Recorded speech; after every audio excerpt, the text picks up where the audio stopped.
আসসালামু আলাইকুম। নির্বাচন শেষ হয়েছে, দেশে নতুন সরকার। নতুন সরকারকে অভিনন্দন জানাচ্ছি। ভোট চুরি করে হয়েছেন, নো ডাউট। এটা আপনারাও জানেন, বাংলাদেশের সব মানুষ জানে, সবাই দেখেছে কিভাবে কি হয়েছে।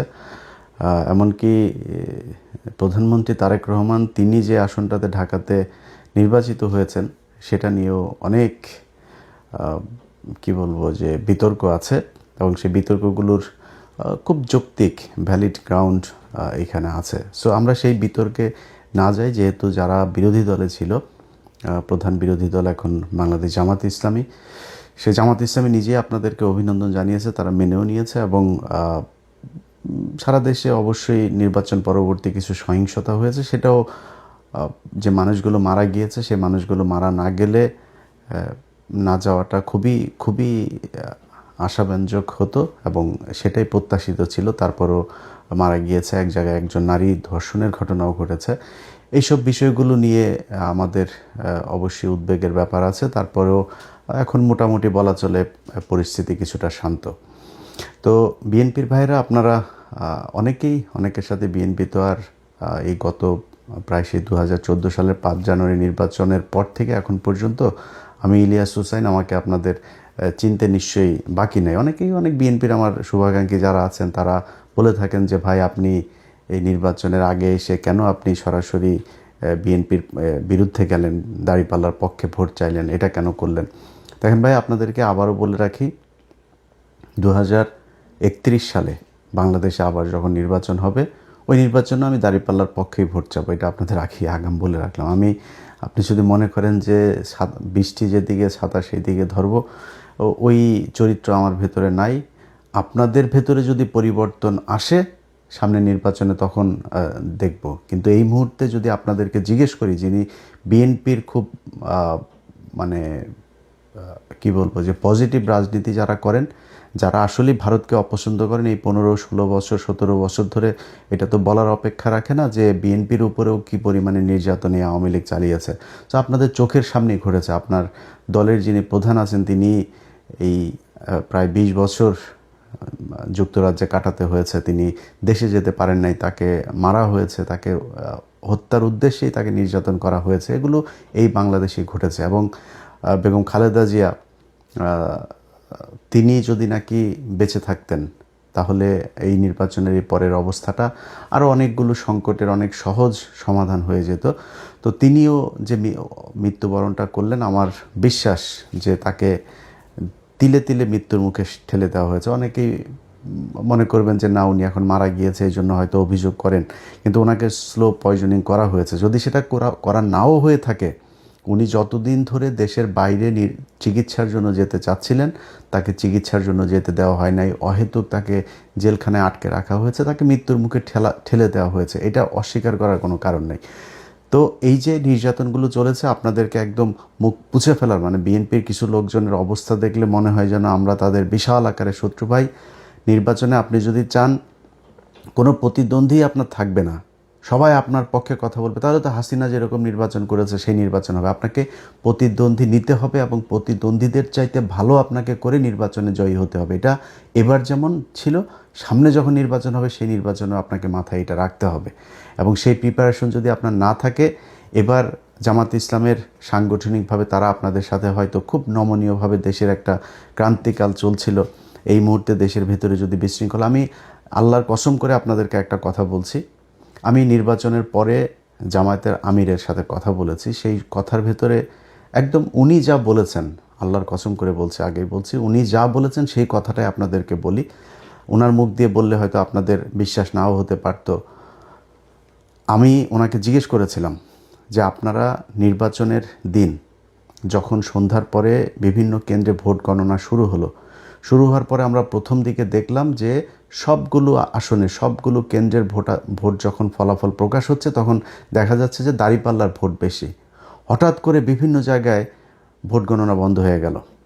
প্রথমে নির্বাচন কমিশনের যে ওয়েবসাইট, সেখানে দেখাচ্ছিল একদম প্রথম পরপর 5টা দাঁড়িপাল্লার, একটা ছিল ধানের শীষের।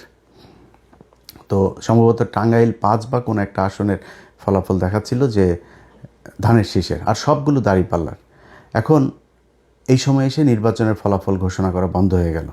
তো বন্ধ হওয়ার পরে যখন কিনা আপনি করলেন, একসাথে কয়েকটা কেন্দ্রের কয়েক ঘন্টা পরে আপনি দিলেন, 2-3 ঘন্টা থেকে তারপরে হঠাৎ করে একসাথে, যেমন তারেক রহমানের যে আসনটা খালেদুজ্জামান ভাই যেখানে দাঁড়িয়েছিল, খালেদুজ্জামান যখন কিনা সম্ভবত 17টা না কয়টা আসনের ফলাফল তারা একসাথে রিটার্নিং অফিসার আপনার সাইন করে দিয়ে দিয়েছেন, যে এটার আলাদা কোনো খবর নাই যে কোন কেন্দ্রে কতটুকু। যেটা আমি নির্বাচনের আরও 1 সপ্তাহ আগে থেকে বারবার বলছিলাম যে কারচুপি যেটা হতে পারে, এই যে বলা হয় মানে আধ্যাত্মিক কথাবার্তা বলা হয়, ভারত আমাদের এখানে জোর করে বসায় দেওয়া যায়, ভারত যা চায় তাই হয়, আমেরিকা যা চায় তাই হয়, এটা আমি মানি না, এটা আমি মানতে চাইও না, ভবিষ্যতেও মানব না, যে তারা এসে তারপরে ওই কালো জাদু করে তারপরে কাউকে ভোট বেশি পাওয়াই দেয়। এটা আমাদের দেশের যে ইঞ্জিনিয়ারিং যেই মেকানিজম সেটার মাধ্যমেই এটা করা হয়। তো সেটা কিভাবে করা হয়, ধরেন আপনি ফলাফল ভোট হয়েছে এক রকমের, আর রিটার্নিং অফিসারের অফিসে যখন যায় তখন রিটার্নিং অফিসার ঘোষণা দেয় আরেক রকম। এই জন্যে আমি বারবার বলেছিলাম যে প্রতিটা কেন্দ্রের ফলাফল, কেন্দ্রে যারা থাকবে এজেন্টরা, তারা ওই কেন্দ্রের ফলাফল ঘোষণা করে তারপরে এই কেন্দ্র ছাড়বে।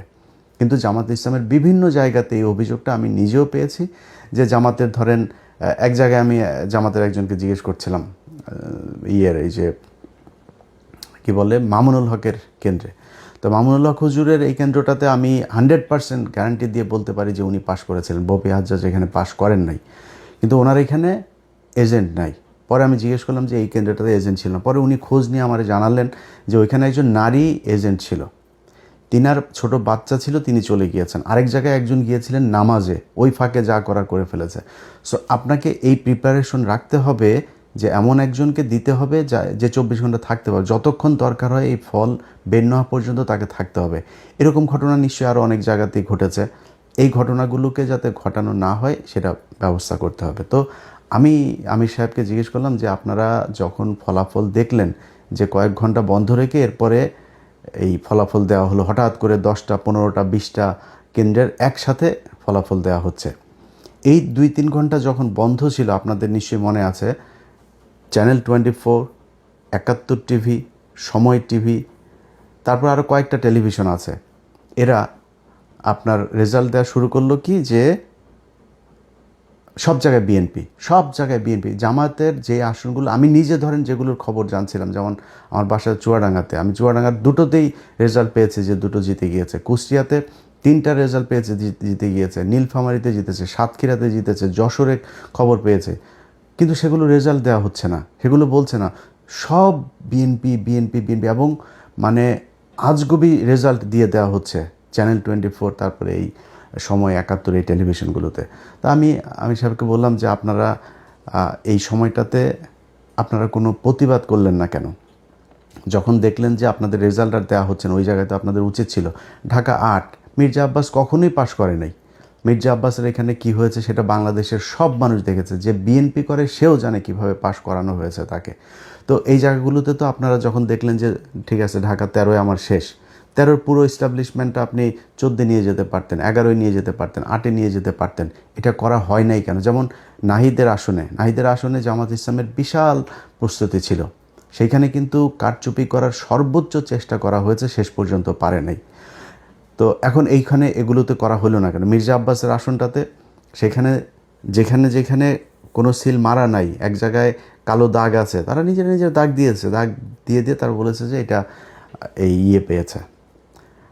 নির্বাচন কমিশন সিদ্ধান্ত দিল যে যেখানে কালো দাগ পেপারের যে কোনো এক জায়গায় যদি নাকি দাগ থাকে, সেটাই ধানের শীষ হিসাবে গণ্য করা হবে। কেন?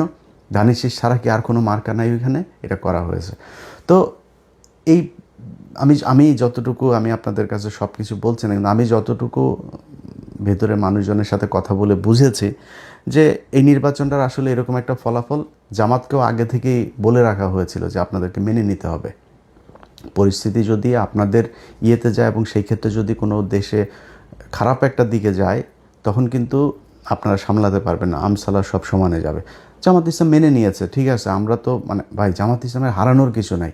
জামাত ইসলাম আজকে বাংলাদেশের প্রধান বিরোধী দল, 32% ভোট পেয়েছে তারা, না 37%, 37% ভোট পেয়েছে, তারা বিএনপি পেয়েছে 52%।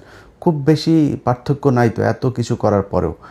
এই যে আমরা গত প্রায় 1.5 বছর, বিশেষ করে সব শেষ 6টা মাস ধরে আমরা বট বাহিনীর কথা শুনেছি। তো বট বাহিনী হইলেই 32% সব কি বট নাকি? ভোট কি অনলাইনে হয়েছে, ফেসবুকে হয়েছে? ভোট তো সরাসরি হয়েছে। তাহলে এই যে 37% ভোটটা পেল জামাত ইসলাম, তাহলে এই ভোট কোত্থেকে আসলো? অতএব জামাত ইসলাম ভোট পেয়েছে, এবং জামাত ইসলাম যেই ভোট পেয়েছে, যদি সব বিতর্কের বাইরে যে মনে করি যে নির্বাচনটা সুষ্ঠু হয়েছে, এই সুষ্ঠু নির্বাচন হয়ে থাকলেও জামাত ইসলামের জন্য বিশাল ব্যাপার। আজকে এই 2026 সালে এসে আমরা কথা বলছি, কারণ আমাকে যদি আপনি জিজ্ঞেস করেন যে ভাই বিএনপি জিতে গেল, জামাত হেরেছে, তাতে সমস্যা কি? জামাত কি সারা জীবন ক্ষমতায় থাকবে নাকি? আমি জামাতকে পছন্দ করি, জামাত সারা জীবন জামাত বিরোধী দলে যাবে, জামাত ক্ষমতায় আসবে, এটাই তো আমরা চেয়েছি। তাতে সমস্যাটা কোথায়? শেখ হাসিনা দেশে নাই, এইটার চাইতে সন্তুষ্টি আর কিছু নাই। এখনও মাঝে মধ্যে ঘুম থেকে ওঠার পরে মনে হয় যেন শেখ হাসিনা কি নাই, আসলে এটা সত্যি কল্পনার ভেতরে আসে। তো আমার কথা হলো যে আপনারা যখন কিনা একসাথে রাজনীতি করেছেন, একসাথে জেল খেটেছেন, একসাথে গুম হয়েছেন, এখনও পর্যন্ত বিএনপির লোকজন আপনার খুঁজে পাওয়া যায় না, এরকম অনেক মানুষ আছে না? ইলিয়াস আলী কোথায় আমরা জানি না, চৌধুরী আলম কোথায় জানি না, এরকম অনেক মানুষ আছে যাদেরকে খুঁজে পাওয়া যায় না। এই যে যিনি এমপি নির্বাচন করেছেন তুলি, তিনার ভাই জানে না এখনও সে কোথায় আছে। এই যে গুমগুলো হয়েছে, খুনগুলো হয়েছে, খিলগাঁয়ের জনি, তার বুকের মধ্যে 10টা না 12টা গুলি করা হয়েছে, মৃত্যুর পরেও তার বুকে গুলি করা হয়েছে। এগুলো কি ভাই অনেক দিন আগের কথা নাকি? মাত্র এই 2-3 বছর আগের মধ্যে এর মধ্যেই সব কিছু ঘটেছে। আজকে আপনারা কোথায় থাকতেন? সেই জামাত ইসলাম আজকে প্রধান বিরোধী দল, কথা বলতে পারে, তার একটা কর্মীর উপরে কোনো নির্যাতন হলে সরাসরি যায় সে প্রতিবাদ করতে পারে, সে সেখানে যায় মানে প্রতিরোধ গড়ে তুলতে পারে। তো এটার চাইতে বড় আর কি হইতে পারে?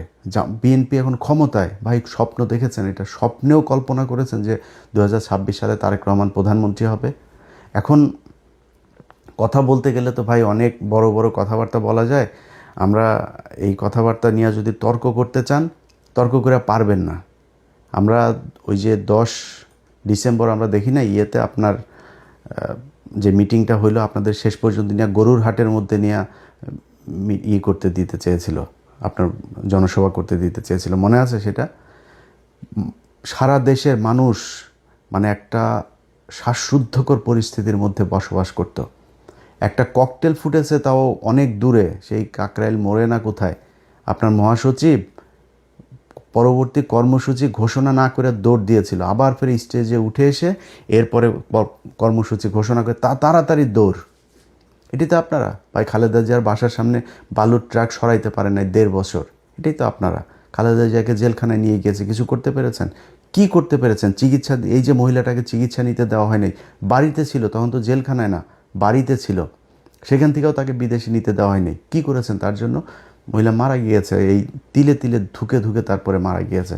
সো এত বড় কথাবার্তা বলে লাভ নাই। এই দেশে আপনি রাজনীতি করবেন, বিরোধী দলে যাবেন, আবার ক্ষমতায় আসবেন, সরকারি দলে থাকবেন, বিরোধী দল আপনারা অনেকভাবে জ্বালাবে, সব ঠিক আছে, এটা পার্ট অফ পলিটিক্স। কিন্তু আওয়ামী লীগ যদি ক্ষমতায় আসে, আওয়ামী লীগ যখন আপনার বিরোধী দল বা আপনি বিরোধী দল আর আওয়ামী লীগ সরকারি দলে থাকে, ওই সময় পরিস্থিতি কি হয় সেটা আপনারা এই গত 15 বছরে দেখেছেন।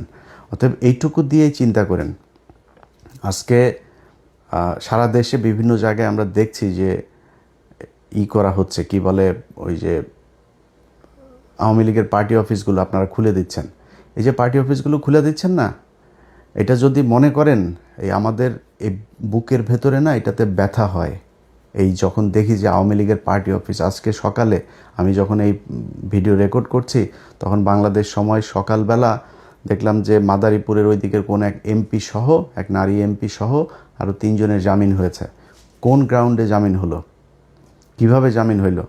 এগুলো যদি মনে করেন যে আওয়ামী লীগ আপনার জন্য বেটার অপোজিশন, এই 17 বছরের শিক্ষা না হইলে তো আর কিছু বলার নাই।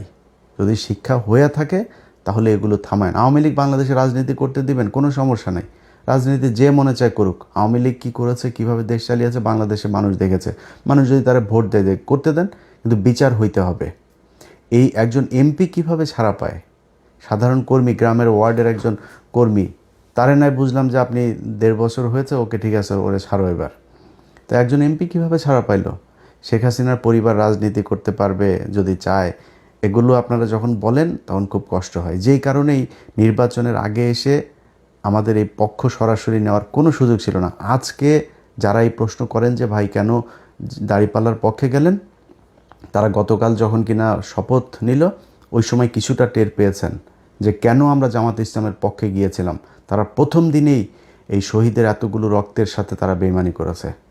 এই গাদ্দারি আল্লাহ সহ্য করবে না। আপনি আজকে প্রধানমন্ত্রী হয়েছেন, মায়ের জানাজায় অংশ নিতে পেরেছেন, তারপরে শেষ মুহূর্তে পর্যন্ত অন্তত লাশ তো দেখতে পেরেছেন।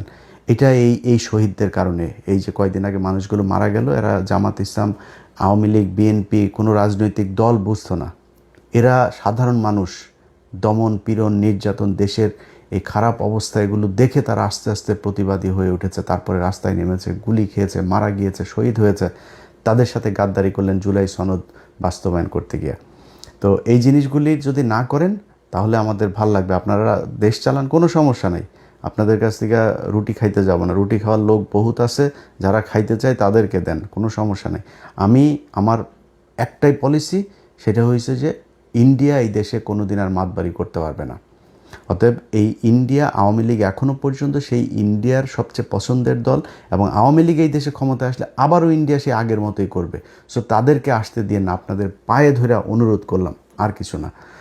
তো যেটা বলছিলাম যে জামাতের আমির উনি এই কথাটা বলেছেন যে আমাদের যদি নাকি ওই সময় ইলিয়াস, আমরা যদি নাকি গ্যাঞ্জাম করতাম, তাহলে আমাদের কাছে গোয়েন্দার তথ্য ছিল যে এখানে আওয়ামী লীগ নামবে মাঠে, এবং আওয়ামী লীগের সাথে বিএনপিরও কিছু লোকজন নামবে, নেমে তারা প্রচণ্ড বিশৃঙ্খলা করবে, দেশটা একটা গৃহযুদ্ধের দিকে যাবে। আমরা ওই দিকে যেতে চাই নাই, এই জন্য আমরা কোনো কিছু বলি নাই। তো এই যে জামাতের আমিরের মতো একজন মানুষ এতটুকু মানে স্যাক্রিফাইস করেছে। ধরেন আমি জামাত ইসলাম পাশ করলে কি হইতো? হ্যাঁ হয়তো ধরেন মনে করেন যে আমার জন্য বাংলাদেশের রাস্তাটা অনেক ইজি হয়ে যাইতো। আমি ভাই বাংলাদেশে গিয়ে মন্ত্রীও হইতাম না, এমপিও হইতাম না। এমপি হইলে আমি তো হয়তো জামাতের কাছে চাইলে আমার এমনিতেই দিত। আমি হইতে চাইনি তো ভাই। তো আমি চাইনি ওইটা, আমি এখনও চাই না, ভবিষ্যতেও চাবো না। এটা আল্লাহ বাঁচায় রাখলে তারপরে দেখবেন। আমার রাস্তা ভাই ওই একটা, আওয়ামী লীগ আর ইন্ডিয়া, এর বাইরে কিচ্ছু নাই। কিন্তু উনি তো প্রধানমন্ত্রী হইতেন। যিনি প্রধানমন্ত্রী হইতেন সেই ব্যক্তি মানে এত ঠান্ডা মাথায় আমার সাথে বলতে পারেন যে ইলিয়াস, আমরা ওই সময় কিছু করলে দেশের অবস্থাটা খারাপ হইতো। আগে বলেছি, আল্লাহর কসম করে বললাম যে এতটুকু স্যাক্রিফাইস উনি করেছেন। তো সেই মানুষগুলোর জন্য আপনারা মানে ন্যূনতম সৌজন্যতা বোধ, সহযোগিতা, সহমর্মিতা দেখাইতে পারবেন না? এদেরকে আক্রমণ করে কথা বলতে হবে। চারিদিকে যে অবস্থা, সেই ৭১ রাজাকার টাজাকার এইসব বলে কথা বলা, যে বডি ল্যাঙ্গুয়েজে আপনার গত ২-৩ দিন সালাউদ্দিন, আমির খসরু আর হইল গিয়া এই মির্জা ফখরুল কথা বলেছে, ভাই এটা যদি, এই চেহারা যদি তাদের আজ থেকে ৫ বছর আগে দেখতাম, প্রশ্নই আসে না আওয়ামী লীগের বিরুদ্ধে এত ফাইট করতাম, নিজের পরিবার সবাইকে এত বিপদে ফেলে দিয়ে, কখনই করতাম না। তো যাই হোক, আজকের এই ভিডিওটা যে কারণে আপনাদেরকে কথাগুলো যে কারণে বললাম, সেটা হয়েছে যে ভাই আপনারা ক্ষমতায় এসছেন, দেশ চালান, কোনো সমস্যা নাই। আপনাদের যে মন্ত্রিসভা গঠন করেছেন, এই মন্ত্রিসভা আমরা এদেরকে আগেই চিনি। ধরেন একজনের কথা বলি, এই যে ইকবাল হাসান মাহমুদ টুকু, তাই না? এই ইকবাল হাসান মাহমুদ এই বদমাইশ না? সেই যে বিদ্যুৎ চুরি করেছিল, যে বিদ্যুৎ খাতে যে লুটপাট করেছিল, এই বদমাইশই তো। সেই বদমাইশরা আবারও আপনারা সেই বিদ্যুতের খাতেই দিয়েছেন। আপনার এই চোর, আপনার সালাউদ্দিন, তারা স্বরাষ্ট্রমন্ত্রী বানিয়েছেন। এরকম আরও অনেক চোর আছে, যেই চোরেদেরকে আপনারা আবার বসে, কিছু ভালো মানুষও আছে।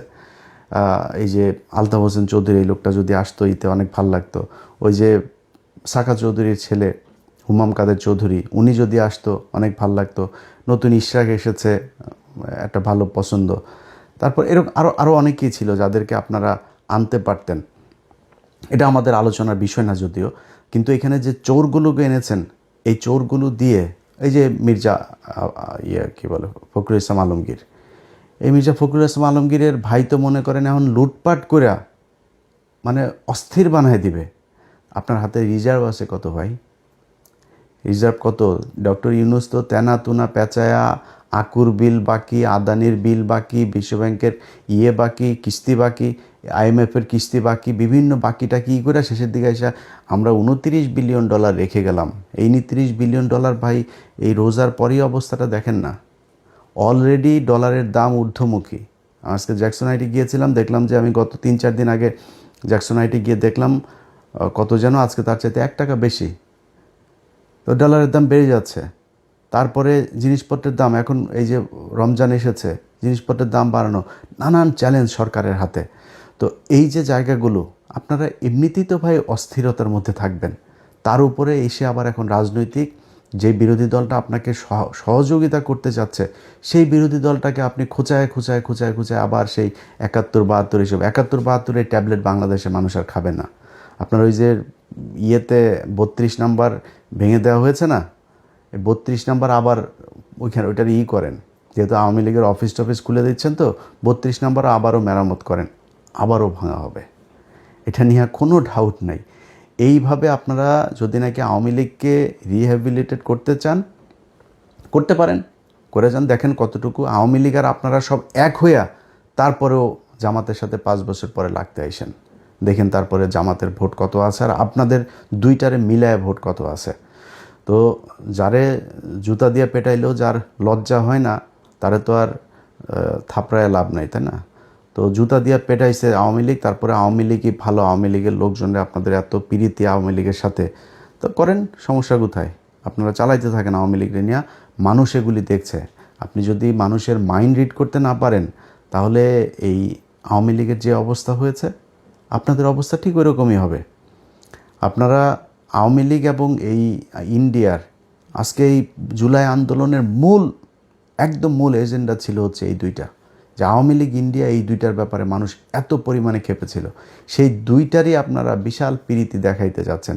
মন্ত্রী পরিষদটা আমি যদি নাকি নাম ধরে বলি, ওনার এরা তো সব প্রভাবশালী লোকজন, তো আর নতুন করে আর বিতর্ক বাড়াই না, বাট আমার কাছে মনে হয়েছে যে একদম 8-10 জন একদম ইন্ডিয়ার মানে পয়দা করা মন্ত্রী এখানে বানানো হয়েছে, একদম চিহ্নিত ইন্ডিয়ান রয়্যাল এজেন্ট, তাদেরকে এখানে মন্ত্রী পরিষদে বসানো হয়েছে।